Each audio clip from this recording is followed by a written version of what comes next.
բարի գալուստ մեր նոր տաղավար, մեր նոր հարթակը, որը կոչվելու է Անկախ պոդքասթ։ Սոֆիա, ասելիք ունես սկզբի համար բացման։ Ոյ, ինչ ասեմ, կծանոթանանք ինձ թվում է։ Անցնենք քննարկմանը հենց այս թեմայի Հայաստանի Հանրապետությունում ընտանեկան բռնությունը։ Եթե չլիներ այդ շարժումը սկսողը Աննա Հակոբյանը, ես շատ դրական կնայի։ Դա իր կողմից այսպես իրականացվող PR ռեակցիա է։ Ամենատարածվածը Հայաստանում դա ֆիզիկական բռնությունն է ու հոգեբանական բռնությունն է։ 18-ամյա մի աղջկա փախցրել էին։ Վայ, ես չի տեսել։ Ու ինչով վերջացա։ Որքան որ հեռվանում ենք կենտրոնական հատվածներից, կնոջ կրթությունը ավելի ոչ կարևոր է դառնում, հիմնական ֆունկցիան դառնում է դա տենց էլի տանը կնստի լվացք կանի ճաշկեփ երեխա կունենա։ Այս մեր արդի կյանքը, մեր էս ավելի աշխարհիկ կյանքը մեկ է բախվում է այն հին ադաթներին, որոնք օրինակի համար ես չեմ ընդունում այդ ադաթերը։ Առհասարակ ես կարծում եմ, որ 18 տարեկանը չպետք է առհասարակ չափահաս համարվի, սկսենք այդտեղից։ Շեմը պետք է բարձրացնենք 21։ Երեխա է,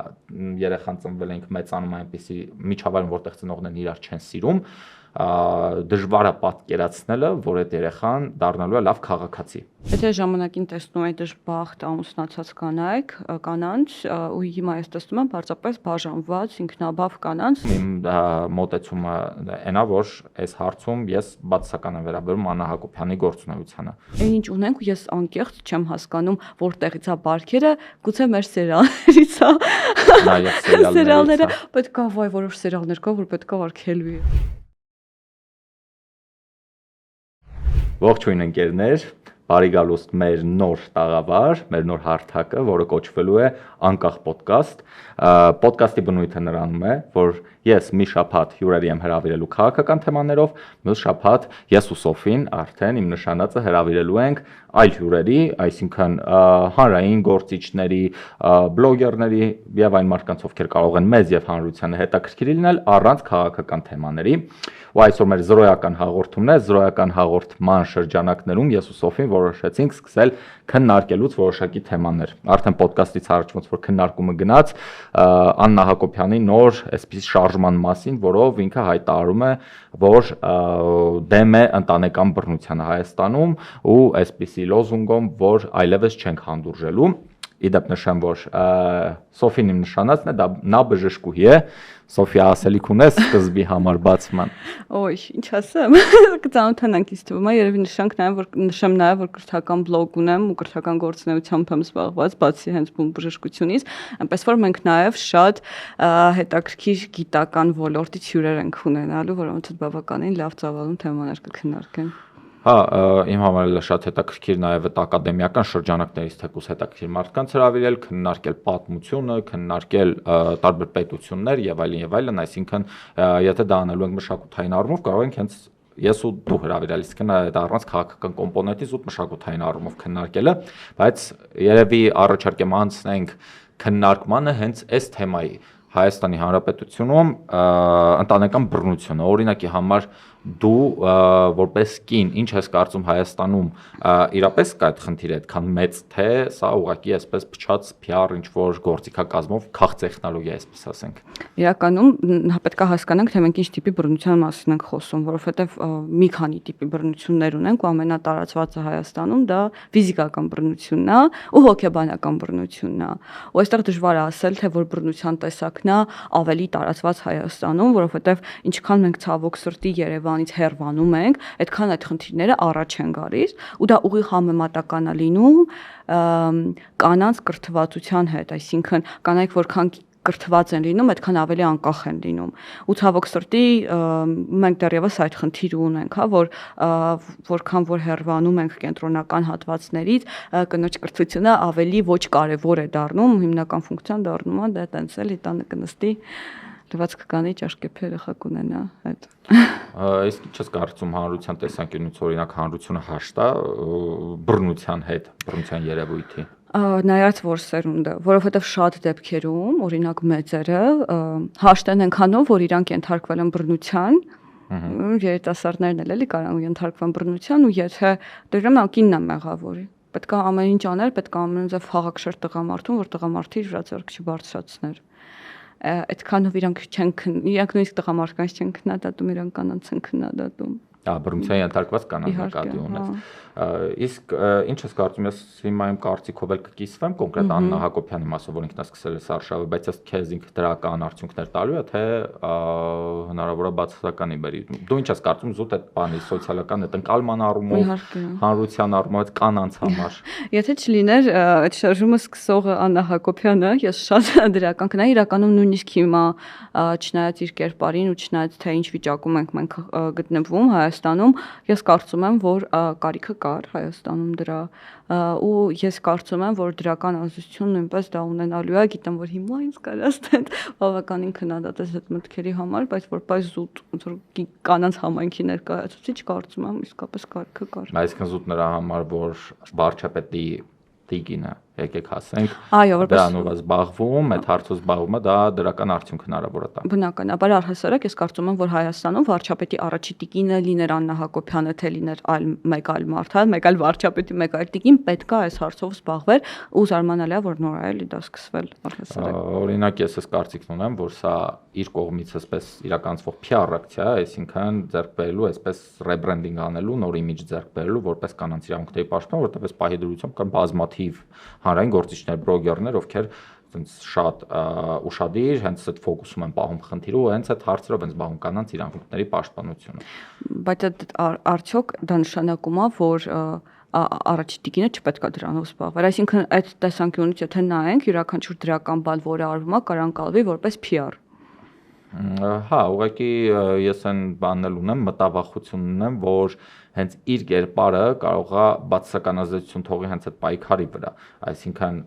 մտավախությունը կարող լինի այն, որ մարդիկ ուղղակի խուսափեն ասոցացվել իր հետ ու ավելի այդպես փակ դառնալ այդ համակարգը, այսինքն այդ բռնության մասին չբարձրաձայնեն, որ հետագայում չպիտակավորվի որպես, այսպես ասենք, քաղաքականությամբ զբաղվել կամ սատարել օրվա իշխանությանը, որը ակնհայտորեն այս պայդրությամբ հանրության երևի մեծ մասը խուսափում է դրանից։ Այստեղ ուղղակի մեկ այլ բան ունենք, քանի որ ես ինչպես նշեցի, բռնությունը առավել տարածված է մարզերում, հիմնականում ընտրազանգված է հենց մարզերից է, չէ, եղել մեր վարչապետի, ու գուցե իրանց մոտ այդ հակասումը չառաջանա, որտեղ իրանք առանց դրա էլ իրան են ձայն տվել։ Հնարավոր է։ Այս ամեն ինչը երևի առանց մեր մոտ հենց կոնկրետ սոցիոլոգիական որակյալ տվյալների մի քիչ դժվար կլինի, այդ մեր եզրակացության, մեր պատկերացումների հիման վրա է լինելու։ Ու իդեպ մի բան էլ նշեմ մեր դիտորդների համար, ասեմ, որ ինչպես նշեցի, մեր ոդկասթն այնպես չի լինելու, որ ես ու Սոֆին ենք միայն խոսում, մեր մոտ միշտ հյուրեր լինելու, այսինքն մի շաբաթ ես եմ հրավելու քաղաքական հյուրի, մյուս շաբաթ ես ու Սոֆին հրավելու ենք, այստեղ արդեն երրորդ հանձն նստած լինելու, որպես մեր հյուրը ու այդ ժամանակ արդեն հյուրին ենք հարցեր տալու ըստ թեմատիկայի։ Մի խոսքով դու դրական ես գնահատում ես բանը շարժում է բավականին, բայց զուգահեռ ես կարծիքների հետ եմ ծանոթացել, որ ասում են մենք մեր հայկական ինստիտուտը դրանով փչացնում ենք ընտանիքի։ Ինչ կարծիք ես։ Չէ, ես դա չեմ ընդունում, ես ընդունում եմ կար այսպիսի միտքեր պատտվում համացանցում այդ ժամանակ, երբ Աննան խոսում էր, որ փողով առած, չգիտեմ, բաները, գրանտ ստացողները եւ այլն խոսում են բանից, ես կարծում եմ, որ այդպիսի բաները տեղ չպետք է ունենան քաղաքակիրթ դիսկուսիայի շրջանակներում, որովհետեւ ինչ է նշանակում, օրինակ ես էլ գիտեմ, որ նման խնդիր գոյություն ունի ու դա միայն բացատրելն է, որ մարդիկ փող են ստանում դա անելու համար, ճիշտ ասած շատ ցածր է, ես ցածր եմ գնահատում։ Իսկ փող են ստանում, որ քարոզեն համար պայքարեն, այսինքն պիսի խնդիր իրանք պնդում են, որ գոյություն չունի ու ամենայն հավանականությամբ այդ մարդիկ այդ բռնություն գործադրողներն են, ովքեր դրանց հենց դրա մասին խոսում են, որտեղ ակնհայտ է այդպիսի խնդիր կա Հայաստանում ու կանանց իրավունքների համար իհարկե պետք է պայքար ու այնքանով, որ մեզ պետք են կիրթ կանայք, իսկ բռնության ենթարկվող կանայք հենց դա իրանք այդ բանի մեջ պահվում են, ինչպես դու ասացիր, ցածր կրթական ցենզի այդ պայմաններում են պահվում, հենց դրա համար, որ գլուխ իրենք չբարձրացնեն շատ կոպիտ ասած։ Ու դա բնորոշ չի քաղաքակիրթ պետություններին, որովհետև զուտ տնտեսագիտության տեսանկյունից նայելով մեզ պետքա, մենք այնպես էլ քիչ ռեսուրսներ ունենք, մեր ամեն ունեցած ամենաթանկարժեք ռեսուրսը դա մարդն է, ու ցանկացած մարդ անկախ սեռից անկախ չգիտեմ բոլոր հանգամանքներից ինքը պետքա օգտագործվի իշահ պետության ու անկախ նրանից թե քաղաքական դաշտում ինչ կարծիք ունեն որոշակի խմբերի մասին այդ նույնը մենք կարող ենք փոքրամասնությունների զանազան փոքրամասնությունների մասին ասել, որ շատերը զուտ այն բանից ելնելով, որ մարդիկ փոքրամասնություն են խոցել ինչ որ խավեր են, սկսում են թիրախավորել, բայց մենք դրա շռայլությունն էլ մեզ չենք կարող թույլ տալ, որովհետև մենք ռեսուրսի պակաս ունենք, այսինքն պետությունն էլ հետո էլ կայացնելու համար մեզ համերաշխությունը պետք է հանրության մեջ, իսկ այդ համերաշխությունը չի ենթադրում, որ ինչ որ խավ, թեկուզ եւ փոքրամասնություն պետքա իզոլացվի այդտեղից, համերաշխությունը գալիս է այնտեղ, երբ որ բոլորը արդեն ունեն ընդհանուր տեսական ընդհանուր գաղափար իրենց պետության ապագայի համար ու բոլորով պայքարում են դրա համար, իսկ մնացած արդեն անհատական անձնական խնդիրները ոչ մեկի պետք է չհետաքրքրի, ըստիս արդեն մարդը ինչ անում իր անձնական կյանքի հետ։ Այս այդ մասով ուղղակի այստեղ ավելացում անեմ, որ ինչքան էլ մենք նշեցինք, որ հիմնականում հենց կրթությունն է բանալին, որ մենք դա կոտրենք, կան շատ կիրթ կանայք, որոնք հենց բռնության ենթարկվում են, որովհետև իրանք դա տեսել են ընտանիքում, իրենց համար նորմալ դա է, ինչքան էլ իրանք կիրթ են, բայց այստեղ ինչքան էլ նույնիսկ իրանք կարող է լավ մասնագետներ լինեն, կարող են նույնիսկ դասախոսային ինչ-որ գիտական գործունեություն իրականացնեն ու այդ խնդրի հետ բախվեն, բայց այստեղ ես վստահ եմ, որ իրանք իրանց երեխաներին այլևս չեն թողնի, որ իրանք նորից այդ ցիկլի մեջ մտնեն։ Կիրթ մայրը լավ։ Հա, իրականության մեջ ես տեսնում եմ, որ արդեն այդ երիտասարդությունը շատ ավելի երիտասարդ սերունդը ավելի չի հանդուրժում դա ու մի հատ դեպք հիշեցի ես վերջերս հենց մի քանի օր առաջ չէ այսօր նյութը հայտնվել, որ 18-ամյա մի աղջկա փախցրել էին։ Վայ, ես չի տեսել։ Հա։ Ու ինչով վերջացավ։ Ես չգիտեմ, ձերբակալվել է փախցնողը։ Շատ ճիշտ արվել։ Ոնց որ ճիշտն ասած, չգիտեմ, մի քիչ գիտես ինքը այնքան բարդ խնդիր է, որովհետև այս բազմաշերտ բաները, երբ որ այս մեր արդի կյանքը, մեր այս ավելի աշխարհիկ կյանքը մեկ է բախվում է այն հին ադաթներին, որոնք օրինակի համար ես չեմ ընդունում այդ ադաթը, այդ ինստիտուտ աղջիկ փախցնելու ես չեմ ընդունում, բայց գիտես մարդիկ կան, օրինակ, որ ես շատ հաճախ մտածում եմ, եթե այս մարդու համար դա օքեյ է, օրինակի համար այդ մարդիկ այդ ադաթներով են ապրում, այսինքն իրանք այդ ինստիտուտներն են ընդունում որպես այդպիսին աշխատող ու իրենց համար այդպես նորմա է դա։ Արդյոք մենք պետք է մեղադրենք մարդուն, եթե հենց մենք օրինակ խոսում ենք այս բանի ֆեմինիստական շարժումը, չէ՞ կամ ֆեմինիզմը նրա մասին չի, որ կանայք, չգիտեմ, ինչ որ ձև պետք է լինեն, ֆեմինիզմը դրա մասին որ կանայք պետք է ազատ ընտրելու իրավունք ունենան։ Ու իրանք ընտրեն իրանց դերը հասարակ իրավունքները հենց դրա մասին է, էլի, ու մի քիչ խնդրի ենք այստեղ բախվում, այդ փախցնելը, եթե զուտ կանխավարկածով, որ եթե աղջիկը համաձայն է եղել, արդյոք դա նորմալ չի։ Դա նորմալ չի, եթե ինքը չի համաձայն, եթե ինքը դեմ է եղել, իհարկե դա հանցագործություն է ուրեմն, բայց եթե աղջիկը համաձայն է եղել, ինչ ես կարծում եք։ Առհասարակ ես կարծում եմ, որ 18 տարեկանը չպետք է առհասարակ չափահաս համարվի, սկսենք այդտեղից։ Շեմը պետք է բարձրացնենք 21, որովհետև 18 տարեկանում մի հատ մենք հիշենք, մենք ինչ որոշում կա, արդյոք այդ որոշումը կարա համարվի չափահաս մարդու վալիդ որոշում։ Չէ, ես պետք է ասեմ, որ 18 տարեկանը շատ վտանգավոր տարիք է։ Հա, այդ դեպքում ու այդպես ցենց տակարյուն է այդ տարիքում ու հա, չափահաս ես համաձայն եմ, որ այդ 21 դա գոնե թե մի քիչ երբ որ դու սառում ես ավելի սկսում ես adekvat նայել, ես կյանքինում կարող ես քիչ թե շատ անկախ որոշումներ կայացնել։ Առհասարակ նույնիսկ ասում եմ, որ հենց մեր ճակատային կորտեքսը, այսինքն ոբչեմ որպես մեն ուղեղի ցալքեր բաները դրանք ավելի པարզ լեզվով ասած զարգանում է վերջնականապես հենց 25 տարեկանում ու ուղղակի 25-ը մի քիչ ներկայիս իրականության մեջ բարձր շեմա չափահասության համար, բայց ես թվում է ապագայում հենց 25-ն էլ համարվում է ու նույնիսկ ես դեռ 25-ին չեմ հասել, ասում են մարդիկ ովքեր անցել են այդ շեմա, որ հենց 25-ում իրանց մոտ հենց կոգնիտիվ փոփոխություններ են սկսվել, իրանք շատ այնս կյանքի հարցերին սկսել են այլ կերպ նայել։ Դու տենց բան կոմոց զգացել ես։ Իրականում ես զգացել եմ իմ համար, հա, մոտավորապես գիտեք 24-25-ից հետո ավելի սկսեցի լրջանալ ու կարելի ասել ես գործունեության մասին հենց հանրային այդ ժամանակ եմ սկսել ավելի լուրջ մտածել, այդ ժամանակ եմ սկսել ավելի լուրջ մտածել ապագայի մասին։ Դրանից առաջ գիտես այնքան մի քիչ ավելի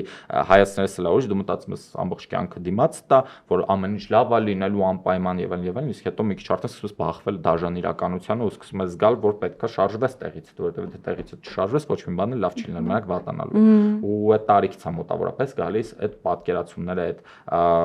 բանը էլի, այդ ամեն ինչի մասին հենց հստակ պատկերացումը ու 10 տարեկանին իհարկե բան անելը մի քիչ սխալ է, բայց գիտես Հայաստանում դեպքեր կան, որ այդ տարիքինը չեն սպասում ավելի վաղել են ամուսնանում ու ես համոզմունք ունեմ դա էլ է խնդիր ու այս պահի դրությամբ եթե մենք նայում ենք բաները սոցիոլոգիական տվյալները ամուսնալուծությունների թիվը անընդհատ աճում է ու շատերը այսպես թմկարում են ասում են որ սա մեծ խնդիր է, ես այդքան բանով չէի նայի,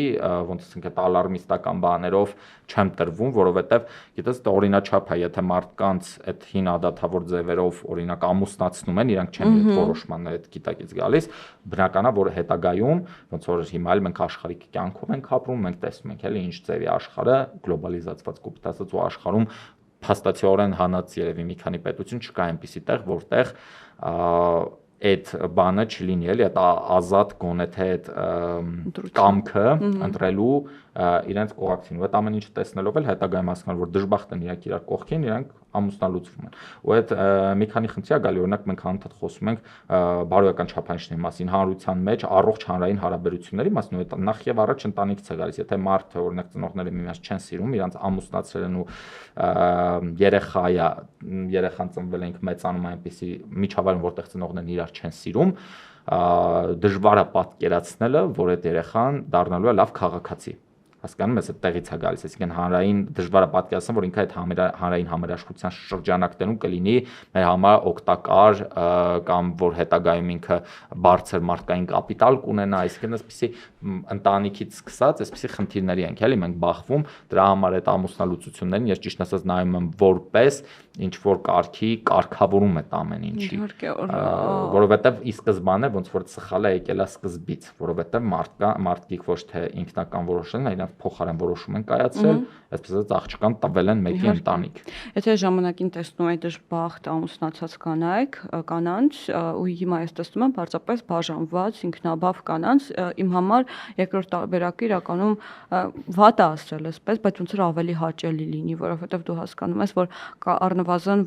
երեխաների այդ կնոջ թե ֆիզիկական թե հոգեկան առողջությունը ավելի ապահով վիճակում գտնվում է այդ դեպքում, քան եթե տենց անառողջ էլ ընտանիքում իրանք լինեն ու պահեն այնքան որ պահեն, ու այստեղից երևի նորից վերադառնանք Աննա Հակոբյանին, առաջի տիկինը եթե ստեղծի այնպիսի կառույց, այսինքն ռոպագանդան ինքը լավ բան է, նրա որ ձեզ չպետքա բռնության ենթարկվեն, նրա որ տեսեք ես հեղինակային կին եմ ու ձեր կողքն եմ, տեսեք որ եթե ինչ մենք ես անկեղծ ասած մի փոքր տեղյակ չեմ, արդյոք ինքը ինչ որ թեժ գծեր որոշակի սոցիալական տարածքները հատկացրել այդ հարցին, թե չէ, բայց ես կարծում եմ, որ էլի ինչքան էլ մենք ունենանք հստակ, հա, վերաբերմունք կոնկրետ անձանց, այս սիտուացիայում կարող ենք կոնկրետ ես կարծում եմ բավականին դրական բան է, որ ինքը անում է։ Ես ուրեմն երբ որ Աննա Հակոբյան դա նկարեց, առաջին հերթին կոչ արեցի զբաղվել Անուշ Ապետյանի հարցերով ու ընդհանուր առմամբ երբ որ սկսել էր Ադրբեջանի ագրեսիա իրականացնել Հայաստանի Հանրապետության սուվերեն տարածքների նկատմամբ, մենք ունեցել ենք բազմաթիվ խոշտանգված հայ կանանց, զինվորական ծառայություն անցնող հայ կանանց, ու ես կարծում եմ, եթե մենք խոսում ենք հենց այդ իրավունքների մասին, մենք պետք է նաև հետամուտ լինենք, այդ դեպքում Աննա Հակոբյանը նաև իրանց իրավունքների համար, այսինքն որովհետև գիտես ավելի հեշտ է այդ խնդիրը լուծել տան ներսում, եթե տան ներսում է տեղի ունեցել բանը, քան եթե տան դրսից ագրեսոր է եկել լուծելու, մենք պետք է նախ եւ առաջ տան դրսից ագրեսորին ես հավատացած եմ այդ հարցով պատասխանատվության դաշտ բերենք ու հետո նոր զբաղվենք հենց տան ներսում տեղի ունեցածին, չնայած ոչ մի կերպ պետք չի իհարկե նսեմացնում այն փաստը, որ կա այդպիսի խնդիր հայ իրականության մեջ, ինքը շատ լուրջ խնդիր է ու ինքը հանրային այդ համերաշխությունը ոնց ասեցի այդ խարխլող երևույթներից մեկն է, որովհետև բռնության ենթարկվող կինը չի կարող, ես այդպես եմ հավատացել, չի կարող մեծացնել լավ քաղաքացի ու ամբողջապես այդպես առողջ երեխաների, ովքեր հետագայում այդ հանրության մաս են կազմել, այսինքն հանրության մաս սկսում են կազմել վատ բացասական բեքգրաունդ ունեցող երեխաները ու հետագայում այդ բացասական երևույթները սկսում դուրս գալ, այսինքն ագրեսիան հիմնականում ծնված է նրանից, որ այդ երեխաները տեսել են տանը ագրեսիա ու դրանից իրանք էլ են ագրեսիվացել, այսինքն այստեղ այսպիսի խնդիրներ էլ այլ է առաջանում, բավականին խորքային հարց է իրականում, որ կարելի է շատ երկար քննարկել, բայց ես ամեն դեպքում իմ մոտեցումը այն է, որ այս հարցում ես բացասական եմ վերաբերում Աննա Հակոբյանի գործունեությանը։ Ոնց ես կարծում առաջին տիկնոջ առհասարակ գործողությունները որոնք են։ Գործառույթները էլի հիմնականում, հա։ Տես տենց հստակ երևի պրոտոկոլային ինչ-որ բաներ չկա, ինչ-որ պետք է զբաղվի առաջ տիկինը, չի նախատեսված էլի օրենքով, բայց հիմնականում ոնց որ եթե նայում ես փորձին, ոնց պետք է լինի, այսինքն ինչպես են վարվում ուրիշ պետություններում առաջին տիկնակ, դե զբաղվում են բարեգործությամբ, զբաղվում են այսպիսի ինչ-որ բաներով, այսպես ասենք բարեգործական հիմնադրամներով, հիմնական գործունեությունը դա է, այսինքն իվան երեխաներին աջակցությունը, թեկուզ եւ ենթադրում եմ հնարավոր է կա նաեւ հենց կանանց իրավունքների պաշտպանության խնդիրը, այսինքն հնարավոր է եւ անհագ շատ ակտիվներ էլի գնում դրսերը, ինչ-որ տարբեր այդպիսի ֆորումների այնտեղ այդ միտքը հղացել, որ պետքա կանանց իրավունքներով զբաղվի, ճայց որ ես կարծում եմ եթե հիմա սկսել է, այդ պետք է շատ ավելի վաղ սկսել, եթե ենք սկսում, բայց այս պահի դրությամբ ես ոնց ասած ես գնահատում եմ, որ ռիսկային է, դա կարող է ավելի բացասական երևույթների բերել։ Մենք շատ հարցերում իրար հետ համաձայն չենք լինում, լավ, քիչ հարցերում իրար հետ համաձայն չենք լինում, բայց հարցում ես մի փոքր քո հետ համաձայն չեմ։ Լրիվ հասկանում եմ, որ դա դիտարկվում է որպես հավելյալ պրոպագանդա, ու կարող է հավանաբար, հա, ես ճիշտ եմ հասկանում, որ դու դա որպես պրոպագանդայի մաս ես համարում, դրա համար ես բացասական։ Նաև այն մասով, որ ես կասկածամիտ եմ այս բանի նպատակների ազնվությանը։ Հասկացա։ Իդեպ վերադառնալով նրան, որ ասացիր, որ անառողջ ընտանիքից լավ քաղաքացի դուրս չի գալու, այդ հարցում ես էլի մի փոքր համաձայն չեմ։ Ուղղակի գիտես, այստեղ խնդիրը նա է, որ ոչ թե լավ քաղաքացի դուրս չի գալու, այլ քաղաքացի է դուրս գալու, որը արդյունավետ չի։ Այսինքն ինքը շատ ռեսուրս ծախսելու կարիերայի, ընտանիքի ու տենց այսինքն կոնստրուկտիվ բաների վրա, ինքը ռեսուրս է ծախսում իր այդ մեջի դեստրուկտիվ մասը վերացնելու համար։ Ինքը գնալու է հոգեբանների թեկուզ, ինքը կարող է հոգեբուժների մոտ գնա, որովհետև ինքը պետք է այդ իր ներքին հարցերը լուծի, ինքը կարող է նորմալ աշխատունակություն չունենա, որովհետև իր մեջ այդ ամենը շատ բան կոտրել է, էլի, ինքը կարող է չուզենա ընտանիք կառուցել, որովհետև ինքը տեսել է տենց ընտանիքի պատեռն, ինքը կարող է չուզենա երեխաներ ունենալ, բայց ինքը կարող է չէ լավ քաղաքացի լինի, ուղղակի ոնց որ իդեալական աշխարհում հա քաղաքացին պետք է լավ աշխատի, ընտանիք ունենա, լիքը երեխեք ունենա, պետության մակարդակից դա է լավ քաղաքացին, բայց ես կարծում եմ, որ իմ համար օրինակ լավ քաղաքացին հայրենասեր քաղաքացին է, ես կարծում եմ, որ տենց կարա չհակասի էլի։ Հա, հնարավոր է, ես իրականում այդ լավ քաղաքացիով ինքը բավականին էլի բազմաշերտ հարց է, մենք կարող ենք տարբեր ձևակերպումներ տանք լավ քաղաքացուն, այդ ձևակերպումները հետագայում արդեն երևի կտանք մենք էլի բաների ընթացքում, ամեն դեպքում ես կտամ իմ ձևակերպում լավ քաղաքացուցի ասելով ես ինչ եմ պատկերացնում, ամեն դեպքում մենք հասկացանք իրար այդ